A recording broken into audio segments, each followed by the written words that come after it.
Hello viewers, it's really late at night, so I'm trying to be as quiet as physically possible, but I couldn't sleep. I just had to get the Leeds episode out for today because it's not really a big episode. It's a season finale, but there's nothing to play for. We've qualified for the Europa League Cup 2, or whatever you want to call it. What I need is to finish the season off and then for us to go through the team and have a quick look at what it is that we need to do together, and then that means that I can do it over the weekend and potentially maybe even do a stream of the summer. Who knows? We'll find out at the end of today's episode. But obviously, let's get into it. We're hosting Bournemouth. There's nothing to play for, but we can have a good chinwag.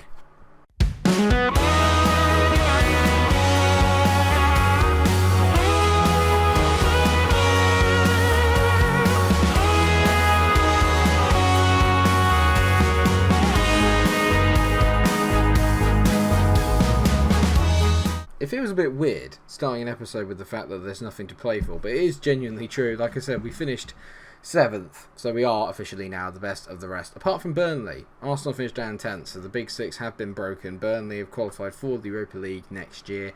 We've obviously qualified for the Europa Cup too. How, you ask? With a decent run of form towards the end of the season. After that 3-3 draw at Burnley, we drew the next two games away at Chelsea and at home at Tottenham. Then beat Arsenal 3-0 at home, which is very impressive. Beat Fulham away 1-0, lost to Man City at home 1-0, and then beat West Ham 2-0 away from home. You can tell, ever since I've changed to the 4-4-2 diamond, things have actually gone really, really well, and this is a formation I'm really, really determined to keep and try and work with, so that way I can switch between the 4-2-3-1 and the 4-4-2 and diamond, and that means that people are going to find it very difficult to judge how we're going to play. So we'll get into the game against Bournemouth today, and we'll talk about standout performers as much as we can. The main man, obviously, at the moment is Joshua Zirkzee, who is just in a completely impossibly great run of form. He's got another 2 goals and assists in his last 5 games, but he's up to 23 goals in 31 appearances this season. I've probably done him a bit of a disservice over the time that I've been here, but I look at his attributes, and actually he's done brilliantly when he's joined for us. He's always averaging at least 1 in 2 in a Leeds shirt, which is not a bad record. Not a bad record at all, and I think it may be, if I get another striker in next year to partner him up, that's not Durame, we might have a chance of actually doing well in the Champions League. Having said that, Durame's not been too bad recently. I say that, he's got 6.68, 0 goals, 0 assists. But we love him, we love him. This is the lineup for today then, the last one of the season. Lafont is very much takes his place in goal this year. He's conceded 37 and 35, but 6.89 for a goalkeeper isn't too bad. Then you've got Vina, Woba, Kaglar Soyuncu and Wag as the back four. Calvin Phillips, Bruno Guimaraes, Leon Goretzka and Michael Kristants make up the midfield four. Zirkzee's on the left, and obviously Durame joins him up front. I have to say, I think that Leon Goretzka is the must-buy. If I can buy Leon at 29 years old, he's in the prime of his life, and that midfield four, as long as I can keep them all, I think is very, very solid and is more than good enough to secure a Champions League place next year. I think, as usual, it's probably the fullbacks and maybe the defence and potentially another striker, and I think we're not too far off. We're not far off. Got the first half of the game here, and hopefully I'm hoping we can just get a nice comfortable win to end the season as Bruno Guimaraes stings the hands of Pope from about 40 yards out. I have to say, Bruno Guimaraes this year has been absolutely brilliant. The midfield four is just, in my mind, pretty much as good as I can get with the budget that I'm going to have available. I am a bit disappointed. I'm going to have to probably get some more bargain buys. It's going to be hard for me to bring in any kind of really big household names, just for the fact that A, I don't know what budget we're working with, but B, I'm only in the Europa League 2. I talked about how great Bruno Guimaraes is. He's just got himself sent off, I think, for a 2-footed tackle. He has got that in him as Bruno. It's not the first time he's been sent off this season. That's not really how I wanted to end the season, if I'm honest. With Bruno getting himself sent off is less than ideal. Bournemouth are going to finish 9th, I think, probably in the league, so they've not really got a lot to play for either. They've got a top half finish. I'm a bit annoyed by Bruno there. There was just no real need for that. Kristants, though, he's been in great form recently as well. Hits it. I mean, that doesn't show the form that he's been in. He scored in 3 of his last 5 games. Not with finishing like that, I might add. It's got a very relaxed feel to it today. Like I said, this is more of a kind of like chatty episode. It's almost like I'm talking to myself and you guys at the same time. If you have enjoyed the series so far, if you've enjoyed the season, the way that's going, please remember to drop a like on the video. And while you're down there, let me know what you think it is that I need to buy. Not so much in the way of people, because naturally we're a few years on into the save now. People that are good at the start of the game are probably a little bit older now, so I just need to know positions, and then we'll find something that I'm looking for. Even like a stereotypical what it is you want in terms of the attributes of the player. Do they need to be quick, strong, creative? Let me know in the comment section. I'm really keen to hear your feedback, and thank you so much for all the support on the series. It's just been absolutely great, and I love this lead save. Frustrating as it can be, I do love it. I mean, this is the standard that I've got to get up to. City have got 97 points so far this year. They've won 30, drawn 7, and lost 1 game. That is the standard that I need to reach to win the title in this save. Whether we can ever do that or not, I have absolutely no idea. But, I mean, that's hard. That's bloody difficult. Corner to Bournemouth. Rodriguez whips it in. What a save by Lafont. That is from Mepham. I mean, how the hell Chris Mepham has literally hit that hard and so well from that far out is beyond me, because he is a central defender, let's bear in mind. But it's a great save by Lafont, and he's kept us down to, I have to say, clean sheets are the things that I've been the most impressed with. It does finally feel like with Wober, Soyuncu at the back, I have found a very good defensive partnership. Popov is very good as well, but especially since I've changed to this formation, defensively we've been so much better, apart from the Burnley game where we were terrible, but we don't really need to worry about that. Let me know in the comment section as well who you think I should probably be letting go of. There are obviously going to be bids in for our big players. Chris Arnsell will probably go this year. There's no way I can keep him on here. He's not willing to sign a new contract. There's loads of teams that are interested in him, and I'm worried that I'm not going to be able to hold on to him for another year. I can't have him going on a free, which at the moment is what would happen. As Cam Wilson, who's got a great record against me, has missed. Get in, Lafont. Lafont's been such a good signing.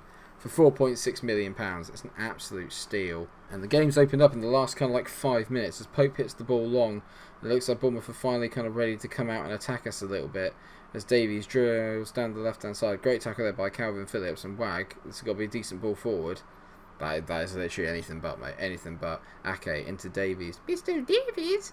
Sorry, that's my old Maggie Smith coming out. I didn't realise that Thiago Maia. He's a bloody good player, Thiago Maia. That's a great ball. And they've scored, but it's offside. It's offside. No, no, no, no, no. Rejected!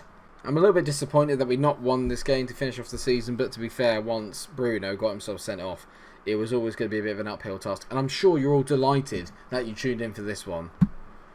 I'm happy with the performance. We did enough. We did well. Another clean sheet wrapped up. That means that we ended the season with 5 clean sheets in our last 6 games, and the only team we conceded against in that period was Manchester City, who obviously won the title at an absolute canter.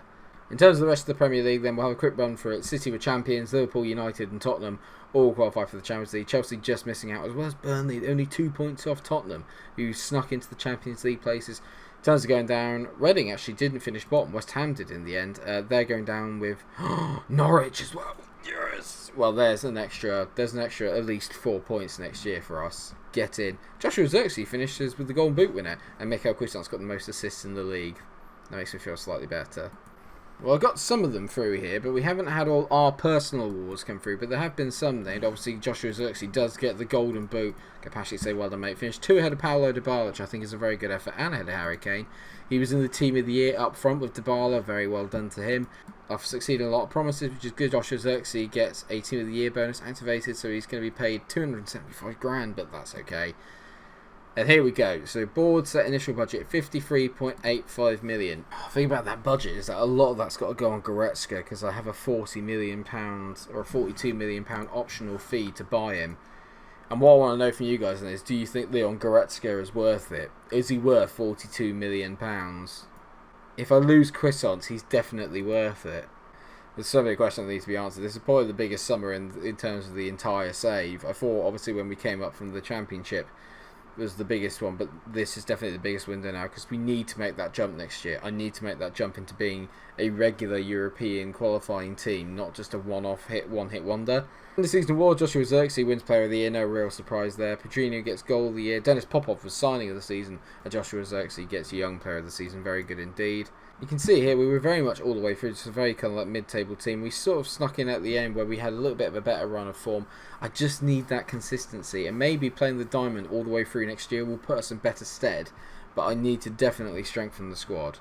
Club visions are pretty much the same. I'm just expected to qualify for the Europa League 2, and then you can see here eventually it's getting towards qualifying for the Europa League, so that needs to be taken into consideration. End of season team meeting, I'm going to passionately say We're going to qualify for the Euro Cup next year. The team like that. So there's obviously a lot of ambition in this team, which is good news. I suppose the other question is then, where do we improve? What do we need? There's going to be people that are going to be leaving. Emil Ordero is probably definitely going to be moved on. Who's obviously my other goalkeeper. I'm going to be keeping Bruno and the Ambe, Wag. I'm going to be keeping quite a lot of these players, but there's going to be a few that are definitely going to go. Does Patrick Roberts go? I think probably 27 years old. I can probably get a good bit of value for him. Cuisance is the problem, isn't he, really? He's 24 years old now. He's only got 1 more year left on his contract. I'm going to see if I can tie him down to 1 now. He is willing to talk. This could be really big. I need to keep him. I'm going to go star player. Content of qualification. He's happy with that. I'm just going to get him. I'm literally just going to get him outright. Minimum fee release clause. It's already 72 million, so that's going up. Let's make it 80. 80 million. Right, okay. This is a massive, massive moment in the series. If I can tie Cuisance down to a proper contract, which should take him to June 2029 and another 4 years, genius. So I think we've just got Cuisance on another contract, which is absolutely massive. Massive, massive, massive move, because that means I'm not going to lose him on the cheap. That genuinely is now an absolutely massive moment in the save. I'm going to leave us on the cliffhanger as if he's going to sign the contract or not. But this is the big bit now then. What do we do, guys? Where do I need to strengthen? What do I need to do? It's easier for me going to the squad depth report. We have a look at it here. Where is it that I need strengthening? I think the obvious areas and the fullbacks again. Maybe a proper defensive midfielder, but Calvin Phillips is so good. I think Kucherin and Xerxes should probably be my number two. I'm quite happy with up front. We've got Xerxes, we've got Kucherin, we've got Durame, maybe another top quality forward, but I've got Marcus Vinicius who can get better. There's a lot of really good players that I've got in the team, and I need your help and where I need to strengthen. Let me know what you think. I'm really keen to hear what you guys think. Like I said, I'm not too sure about names in particular because remember, we're in 2024 now. So a lot of the players that we always go, oh, they'll be brilliant at the start, are probably going to be way too expensive. I just need positions, roles, attributes. Let me know what you think. I want this team to kind of mirror what it is that we want to see from my Leeds team. I'm very, very content in the end with the way that we've played and the season. It started off like it could have been an absolute shocker. We've kind of brought it back with the Europa League 2, and I need to think about how I'm going to cope with that next season as well, because that's something that needs to be taken into account. But let me know what you think in the comment section, and thank you so much for watching the episode. Thank you for watching the series, and thank you for watching the season. If you have enjoyed it, of course, please do drop a like on the video. It is really, really appreciated and really helps the channel out. Share, subscribe, come follow me on Twitch at twitch.tv/MikeRo14, where I will be streaming at the weekends and a couple of days in the midweek. I'm really trying to push that at the moment because we're having a really, really good fun with the Ajax save, so I hope you can all join me there for it. If not, I shall see you back on the YouTube channel very, very soon. Until I see you there, take care, and of course, stay safe, and let me know in the comments. Please, please, please. Without you, I'm screwed.